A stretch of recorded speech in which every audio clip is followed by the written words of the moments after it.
Hi guys, आज मैं हमेशा की तरह आप लोगों के लिए एक वीडियो लाया हूँ। यह वीडियो हिंदी मीडियम के लिए है, जिस विषय पर है उसका नाम है हिंदी। हिंदी का 2020 का पहला सीटिंग का है पूछा गया। यह एक VVI प्रश्न यदि इसको रट लेने से कम 10 नंबर का प्रश्न इसमें से आ जाएगा। यह 2020 में पहली सीटिंग में पूछा गया है। यह एक VVI प्रश्न है। इस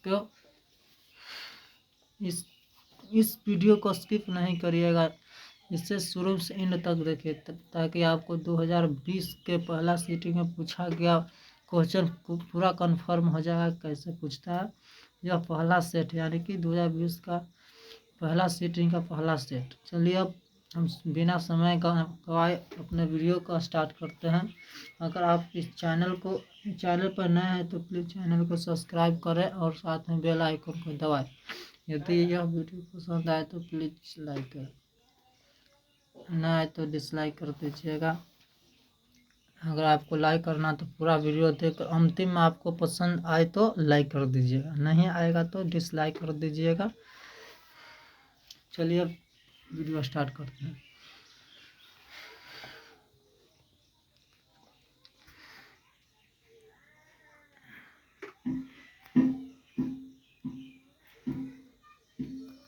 देखिए लिखा गया कि सेट 1 हिंदी ऑब्जेक्टिव सेट 1 का। सेट 1 का हिंदी ऑब्जेक्टिव। चलिए स्टार्ट करते हैं।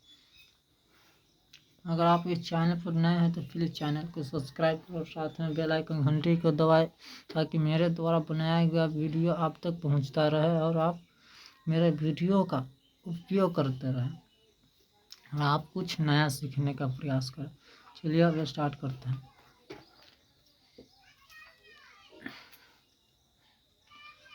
मेरे बिना तुम प्रभु कविता का हिंदी रूपांतरण किसने किया? मेरे बिना तुम प्रभु कविता का हिंदी रूपांतरण किसने किया? धर्मवीर भारती ने किया था। कुंवर नारायण कवि है।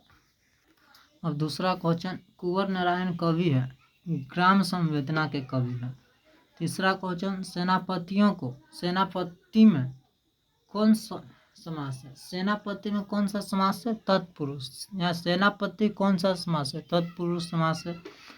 मित्र शब्द का भाववाचक संज्ञा रूप है। मित्र शब्द का भाववाचक संज्ञा रूप है मित्रता। जनतंत्र का जन्म शीर्षक कविता के कवि का क्या नाम है? रामधारी सिंह दिनकर नाम है। बाबा साहेब भीमराव अंबेडकर का जन्म कब हुआ था? 14 अप्रैल 1891 ईस्वी में।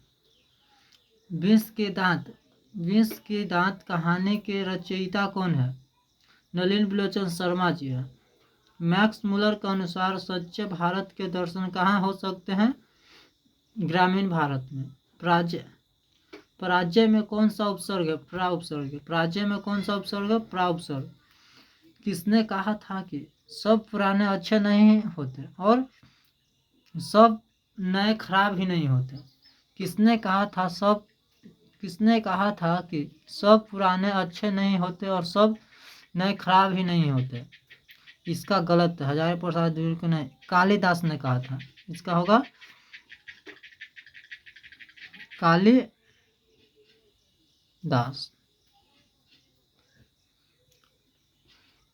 किसने कहा था कि सब पुराने अच्छे नहीं होते और सब नए खराब ही नहीं होते? किसने कहा था? कालिदास ने कहा था। 10 क्वेश्चन खत्म। अब 11 क्वेश्चन की ओर चलते हैं। 11 क्वेश्चन देखते हैं।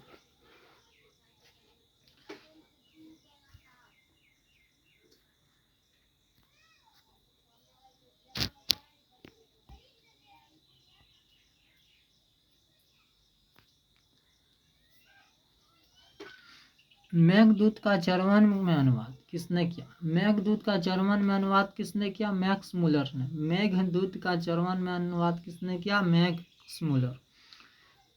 मगमा को किससे विवाद था? मगमा को किससे विवाद था? बहुस विवाद था। मगमा को किससे विवाद था? बहुओं से। लक्ष्मी के पति का क्या नाम था? लक्ष्मी के पति का क्या नाम है? लक्ष्मण। किस नदी के बांध के नीचे लक्ष्मी का घर था? किस नदी के बांध के नीचे लक्ष्मी का घर था? यह इंपॉर्टेंट क्वेश्चन है। देवी नदी के बांध के नीचे। पाप पाती बेहोश क्यों पड़ी थी? पाप पाती बेहोश क्यों पड़ी थी? तेज बुखार के कारण।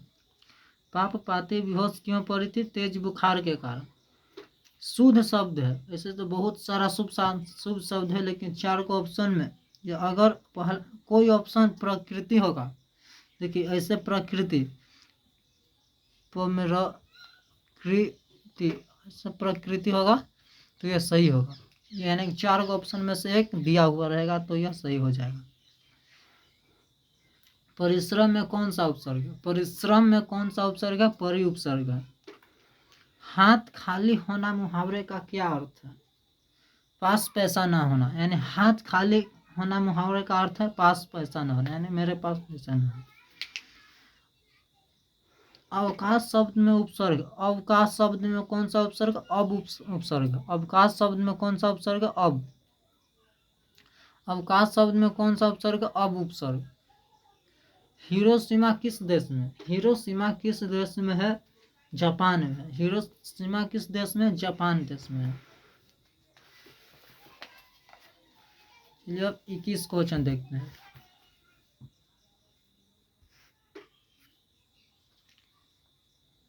बहादुर अपने घर से क्यों भागा था? बहादुर अपने घर से क्यों भागा था? माँ की मार के कारण। बहादुर अपने घर से क्यों भाग गया था? माँ की मार के कारण भाग गया था। बिरजू महाराज की शैली के नर्तक थे, कथक शैली के। बिरजू महाराज की शैली के कथक थे, नर्तक शैली के। अशोक वाजपेयी का जन्म कब हुआ था? 16 जनवरी 1941 ईस्वी में। 16 जनवरी 1941 ईस्वी। अगर हिंदी के काव्य एवं गद्य एवं काव्य खंड के लेखकों के जन्म तिथि एवं मृत्यु तिथि का वीडियो देखना तो मेरे यह वीडियो पिछले वीडियो में आप देख लीजिएगा, हम कब बना चुके हैं। और आप चाहते हैं कि हम गद्य खंड और काव्य खंड के लेखक के मृत्यु एवं जन्म तिथि देखें तो आप जान सकते हैं, मेरे वीडियो में डाल दिया गया, मेरे वीडियो के डिस्क्रिप्शन में डाल देता हूँ। आप अगर चाहते हैं कि हम उसे देखें तो आप देख लीजिएगा। अगर आप प्लीज़ वीडियो पर नए हैं तो प्लीज़ चैनल को सब्सक्राइब करें और साथ में बेल आइकन घंटी को दबाएं ताकि मेरे द्वारा बनाया गया हर एक वीडियो का नोटिफिकेशन आप तक पहुंचता रहे। 24 बिलनवे क्या है? बिलनवे क्या है? एक छोटा सा गांव है। बिलनवे एक छोटा सा गांव है। बिलनवे क्या है? एक छोटा सा गांव है। हमारी नींद कविता कहाँ से ली गई है? हमारी नींद कविता कहाँ से ली गई है? दुष्चक्र के श्रेष्ठा से। दुष्चक्र के श्रेष्ठा से। हमारी नींद कविता कहाँ से ली गई है? दुष्चक्र की श्रेष्ठा से। शिक्षा और संस्कृति किसकी रचना है? शिक्षा और संस्कृति किसकी रचना है? महात्मा गांधी के। शिक्षा और संस्कृति किसकी रचना है? महात्मा गांधी। भारत से हम क्या सीखे? क्या है? भारत से हम क्या सीखें? क्या यह एक भाषण है? अगर आपको गद्य खंड और काव्य खंड के लेखकों के नाम जानना है तो प्लीज़ मेरे डिस्क्रिप्शन में भी इसका भी वीडियो डाल दिया गया है, यदि आप चाहें तो इसे देख सकते हैं। नहीं तो आप मेरे चैनल को सब्सक्राइब कर दीजिएगा और बेल आइकन को दबा दीजिएगा तो हर एक वीडियो आप देख सकते हैं जब मैं नया भेजूँगा। मैक्स मुलर को वेदांतियों का भी वेदांती किसने कहा? मैक्स मुलर को वेदांतियों का भी वेदांती किसने कहा? स्वामी विवेकानंद ने कहा था। ढींची की हड्डी से क्या बना था? ढींची की हड्डी से क्या बना था? इंद्र का वज्र बना था। ढींची की हड्डी से क्या बना था? इंद्र का वज्र। 30 क्वेश्चन है। श्रम विभाजन और जाति प्रथा के लेखक कौन है? श्रम विभाजन और जाति प्रथा के लेखक कौन है? भीमराव अंबेडकर जी हैं। श्रम विभाजन और जाति प्रथा के लेखक कौन है? भीमराव अंबेडकर जी।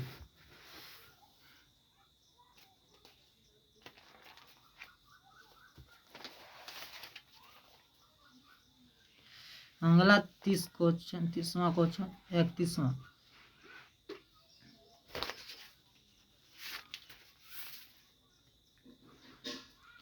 शुद्ध वाक्य क्या है? शुद्ध वाक्य, अगर आपको शुद्ध वाक्य देखना तो चारों ऑप्शन को डिस्कशन कर लेना होगा। चार गो में से एक गो अगर राम ने पुस्तक खरीदा होगा या खरीदी, अगर उसमें से चार ऑप्शन में से एक होगा राम ने पुस्तक खरीदी, तो ये हो जाएगा, वो ऑप्शन सही हो जाएगा। आपको देख के मारना है।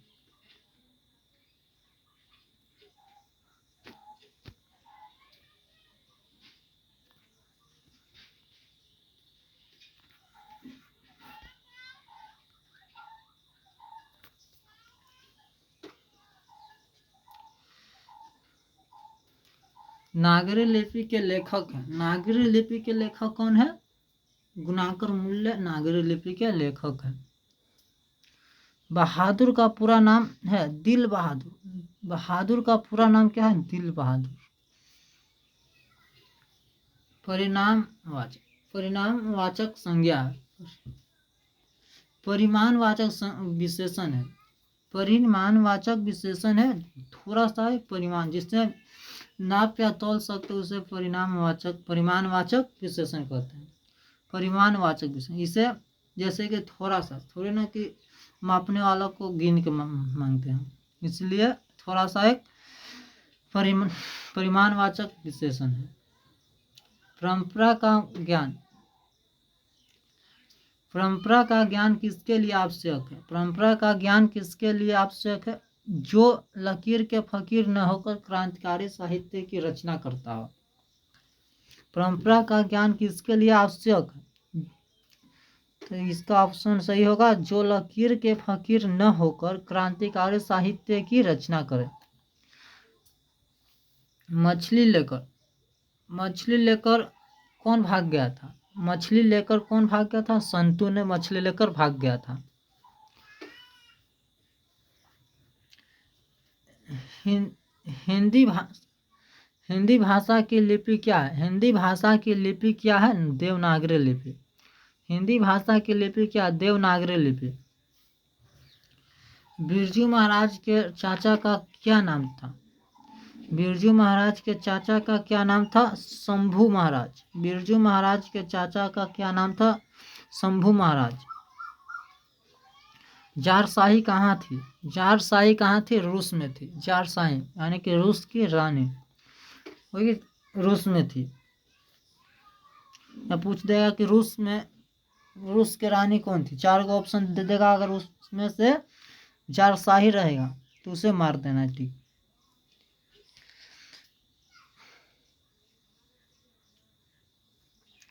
दोहा कोश किसकी रचना है? दोहा कोश किसकी रचना है? श्रहपाद। यह भी एक VVI क्वेश्चन है। दोहा कोश किसकी रचना है? इसे VVI क्वेश्चन है। दोहा कोश किसकी रचना है? श्रहपाद की है।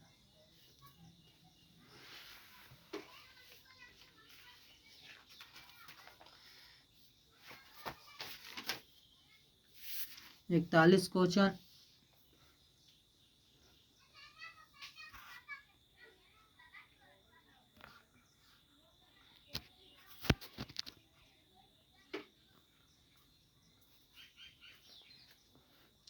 महात्मा गांधी के पिता का क्या नाम था? महात्मा गांधी के पिता का क्या नाम था? करमचंद गांधी। करमचंद गांधी। राजगृह कौन समास? राजगृह कौन सा समास है? तत्पुरुष समास। राजगृह कौन सा समास है? तत्पुरुष समास। निम्नलिखित में सर्वनाम है। निम्नलिखित में सर्वनाम कौन है? ऐसे तो सर्वनाम बहुत है, लेकिन उसमें से चार को में से अगर मैं दिया रहा तो उसे ट्रिक लगा देना है। टिक लगा देना है। निम्नलिखित में कौन सर्वनाम है? मैं एक सर्वनाम है। गुरु नानक किस भक्ति धारा के कवि हैं? गुरु नानक किस भक्ति धारा के कवि हैं? निर्गुण भक्ति धारा के कवि हैं। गुरु नानक किस भक्ति धारा के कवि है? निर्गुण भक्ति धारा के।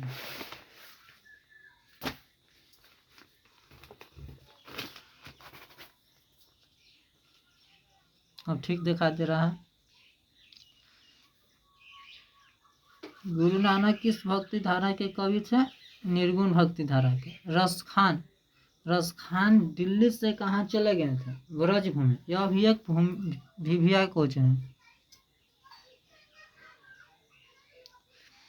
रसखान दिल्ली से कहाँ चले गए? ब्रज भूमि चले आए थे। अभिनव किस नदी पर स्थित है? अभिनव किस नदी पर स्थित है? रोन नदी पर। अभिनव किस नदी पर स्थित है? रोन नदी पर। मछली कहानी में किस वर्ग का जीवन वर्णन है? मछली कहानी में किस वर्ग का जीवन वर्णित है? मध्यम वर्ग का। मछली कहानी में किस वर्ग का जीवन वर्णित है? मध्यम वर्ग का। बिरजू महाराज की विख्याति किस रूप में है? बिरजू महाराज की ख्याति किस रूप में है? नर्तक के रूप में है। भाववाचक संज्ञा का उदाहरण है। भाववाचक संज्ञा का उदाहरण है सर्दी। अमृत का पर्यायवाची है। अमृत का पर्यायवाची शब्द है सुधा। अमृत का पर्यायवाची शब्द क्या है? सुधा। अब नेक्स्ट क्वेश्चन यानी कि 51 पूरे 60 यानी कि एक सेट लेकर आए हैं आपके पास और पूरा कंप्लीट कराने वाला हूँ। आध्यात्मिक शिक्षा से गांधी जी का क्या तात्पर्य है? आध्यात्मिक शिक्षा से गांधी जी का क्या तात्पर्य है? हृदय का शिक्षा। मंगू की बड़ी बहन का क्या नाम था? मंगू की बड़ी बहन का क्या नाम था? कम्मू नाम था। कम्मू। मंगू कम्मू। मंगू की बड़ी बहन का क्या नाम था? कम्मू। सात कोरी होता कथाकार है। सात कोरी होता यह किस कथाकार का? उड़िया कथाकार है। सात कोरी होता कथाकार है किस? उड़िया के कथाकार थे। कमर कसना मुहावरे का क्या अर्थ है? कमर कसना मुहावरे का क्या अर्थ है? तैयार होना। कमर कसना मुहावरे का क्या अर्थ है? तैयार होना। दक्षिण अफ्रीका से गांधी जी भारत कब लौटे? दक्षिण अफ्रीका से गांधी जी भारत कब लौटे? 1915 ईस्वी में। दक्षिण अफ्रीका से गांधी जी भारत कब लौटे थे? 1915 ईस्वी में।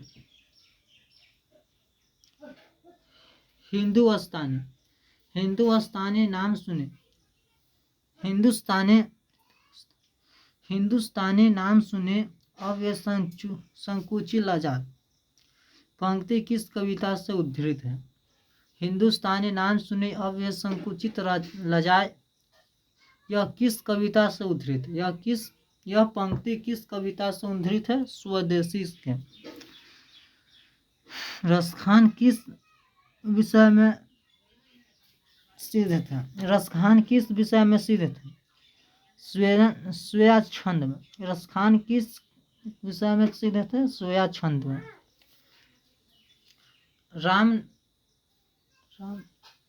अमराई का कुआं कहाँ था? अमराई का कुआं कहाँ था? रास्ते में अमराई का कुआं था। पाप पाती की उम्र क्या थी? 12 वर्ष। पाप पाती की उम्र क्या थी? 12 वर्ष। सीता रुओसी क्यों हो गई? अपना काला उठना देखकर। अगर आपको यह वीडियो पसंद आया हो तो प्लीज़ वीडियो को लाइक करें और अगर आप इस चैनल पर नए हैं तो चैनल को सब्सक्राइब करो, साथ में बेल आइकन घंटे को दबाएं ताकि मेरे द्वारा बनाए गए हर एक वीडियो का नोटिफिकेशन आप तक पहुंचता रहे। आप मेरे वीडियो का उपयोग करें मैट्रिक में यानी कि 10th में कम से कम 80% नंबर लाएं सभी विषय में।